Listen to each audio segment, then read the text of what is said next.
வணக்கம் and welcome to cinema matrix. இந்த வீடியோல எதை பத்தி பார்க்க போறோம் அப்படின்னா, எலிமினேஷன் பத்தி தீபக் ஒரு விஷயம் வந்து சொல்றாரு. அதை கேட்டு ரஞ்சித் சார் வந்து ஷாக் ஆகுறாரு. ஸோ என்ன விஷயம் அப்படின்றத நம்ம டீட்டெயில்டா பார்த்தலாம். அதுக்கு முன்னாடி நம்மளோட சேனலை நீங்க சப்ஸ்கிரைப் பண்ணாம இருந்தீங்கன்னா, சப்ஸ்கிரைப் பண்ணி சப்போர்ட் பண்ணுங்க. ஸோ தட் கார்டன் ஏரியால வந்து பார்த்தீங்கன்னா, சௌந்தர்யா, ரஞ்சித், ஜெஃப்ரி, தீபக் இவங்க 2 பேரும் வந்து பார்த்தீங்கன்னா, இந்த சோஃபால வந்து உட்கார்ந்துட்டு இருக்காங்க.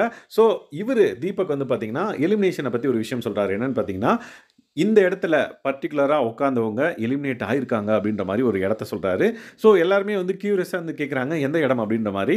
ஸோ லிவிங் ஏரியால இவங்க உட்கார்ந்துட்டு இருக்காங்களா, அப்படியே லெஃப்ட் சைடு வந்து பார்த்தீங்க அப்படின்னா, நண்டு அட்வர்டைஸ்மென்ட் போட்டு அங்க ஒரு சோஃபா இருக்கும்ல. ஸோ அந்த இடத்துல உட்கார்றவங்கலாம் வந்து பார்த்தீங்க அப்படின்னா, எலிமினேட் ஆகி போறாங்கப்பா அப்படின்ற மாரி சொல்லுவாரு. ஸோ தட் எக்ஸாம்பிளுக்கு வந்து பார்த்தீங்கன்னா, அவரு சொல்லுவாரு, யார் யார் அங்க உட்கார்ந்தவங்க எலிமினேட் ஆனாங்க அப்படின்ற மாரி. ஸோ அதனால தான் தீபக் அந்த பக்கம் போறது இல்லையா என்னன்னு தெரியல.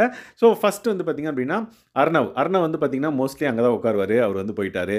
அதுக்கப்புறம் வர்ஷினி வந்து பார்த்தீங்க அப்படின்னா, அங்க தான் அதிகமா உட்காந்து பாட்டு பாடிட்டு இருக்கோம். அதுவும் வந்து எலிமினேட் ஆயிடுச்சு. அதே மாரி ரியா வந்து பார்த்தீங்க அப்படின்னா, அங்க தான் உட்காந்துட்டு லைக் எக்சர்சைஸ்லாம் பண்ணுவாங்க. அந்த அந்த சைடு தான்.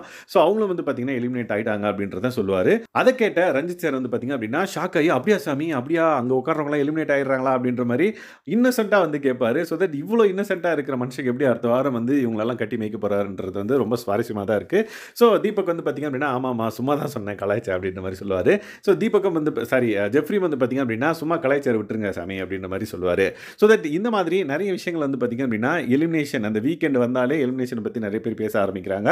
So last few weeks back வந்து பார்த்தீங்க அப்படின்னா, விஜய் விஷால் வந்து யார் யாரெல்லாம் வந்து விஜய் விஷால் கூட சண்டை போடுறாங்களோ, அவங்கலாம் எலிமினேட் ஆகி போறாங்க அப்படின்ற மாரி அருண் வந்து ஒரு கால்குலேஷன் வந்து வச்சிருப்பாரு. ஸோ அது வந்து ஃபன்னா தான் போச்சு அப்படின்னாலும், பட் அவங்க கூட யார் யாரெல்லாம் விஜய் விஷால் கூட சண்டை போடுறாங்களோ, அவங்கலாம் வந்து எலிமினேட் ஆகுறாங்க அப்படின்ற மாரி. லைக் தர்ஷா எலிமினேட் ஆயிருப்பாங்க. அதே மாரி அர்ணவ் எலிமினேட் ஆயிருப்பாங்க. ஏன்னா அவங்கலாம் வந்து விஜய் விஷால் கூட சண்டை போட்டாங்க அப்படின்ற மாரி. ஸோ வீக்கெண்ட் வந்தாலே வந்து பார்த்தீங்க அப்படின்னா, லைக் எலிமினேஷன பத்தின டாக்ஸ் அதிகமா போயிட்டு இருக்கு. லெட்ஸ் சி இந்த வாரம் யார் போவாங்க அப்படின்னு உங்களுக்கு தெரிஞ்சுச்சு அப்படின்னா, அதாவது உங்களோட பிரெடிக்ஷன் என்ன அப்படின்றத மறக்காம இந்த வீடியோக்குள்ள கமெண்ட் பண்ணுங்க.